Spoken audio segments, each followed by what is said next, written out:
আসসালামু আলাইকুম। কেমন আছেন সবাই? আমি দুবাই মিনাবাজার থেকে বলতেছি। আমি কাজ করি দুবাই মিনাবাজার, এই জায়গায় থাকি। ডেরা দুবাই নাইফ।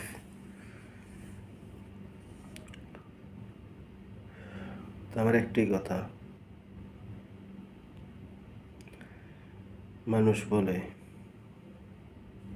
যে বাপ মারে, গজলও আছে এটা, মা বাবারে করো যতন, তিন কথার সাথে বাইরে ভুলে যায় না। গজলটা আমার মনে নেই, আর মনে থাকলেও বলতে পারতেছি না, কারণ শরীরটা বহুত খারাপ, অসুস্থ, সর্দি, কাশ, জ্বর।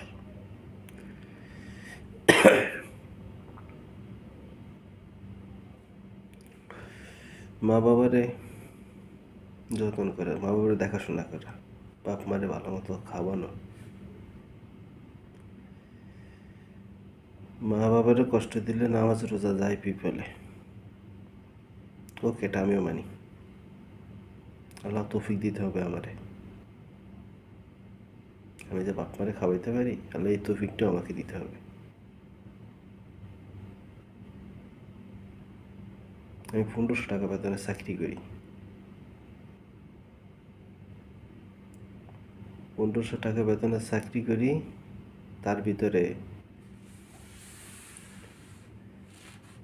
500 টাকা জায়গা ঘর ভাড়া আর যাতায়াত খরচ, খানা খরচ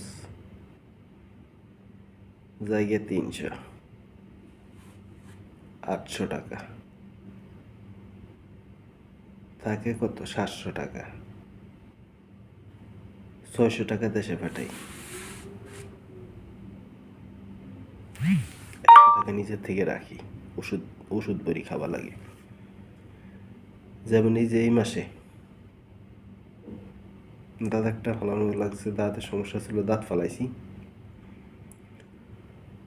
200 টাকা চলে গেছে। তো 200 টাকা কি আমার কি কেউই দিছে? দেয় না। ওই 200 টাকা চলে গেছে, এখানে আমার চলতে হবে, একটু কষ্ট হবে আর কি, একটু অনেকই কষ্ট করতে হবে এই আর কি। এখন চাইতেছি রুমটা চেঞ্জ করে নেবো, যাতায়াত খরচটা কমানোর জন্য।